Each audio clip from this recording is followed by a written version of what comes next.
Congressman Rich McCormick, Republican of Georgia, joins us once again. An aviator and a doctor. We'll get to that in a little bit. Congressman McCormick, welcome. What do you have in mind? Well, first of all, I used to be in SoCal for about 7 years, stationed there as a Marine Corps pilot, did some airborne time down there. Beautiful place to live. The problem is it's literally being invaded illegally.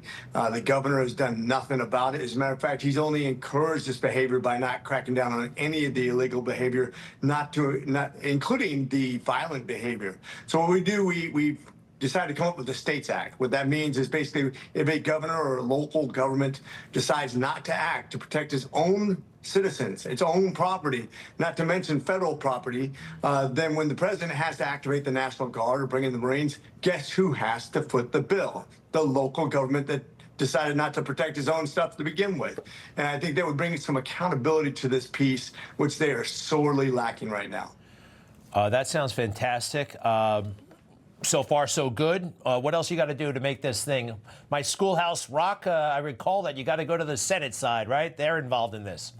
That's right. Well, first we're going to get past the House, but I think it's a popular thing right now. I think this is exactly what we need. So many times California and New York and sanctuary states and cities basically said, we want the federal government to foot the bill for what we've encouraged to be done illegally. It's about time to put the foot on the other, the shoe on the other foot and make them pay for what they're not enforcing. And so once we pass the House, we'll bring it up to the Senate. I think this will be a popular bill. I know the president would love to sign it into law so we can actually have that accountability piece and get done some things that need to be done in the United States to protect our citizens. All right, so let me get this straight.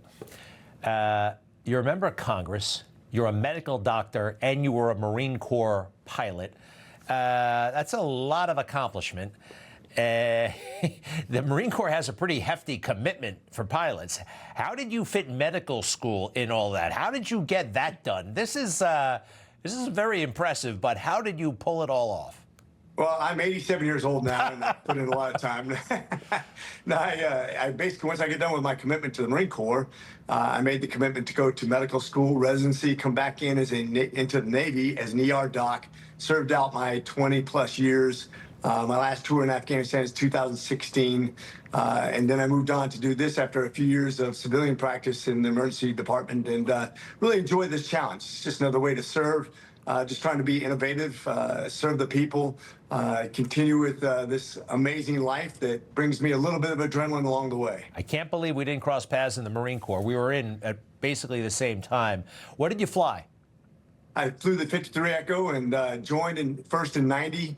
You probably saw me on the commercial way back when, the Feed the Proud. That was my claim to fame when I was a young single Marine. Wait a second. They put you in the commercial, the recruiting commercial?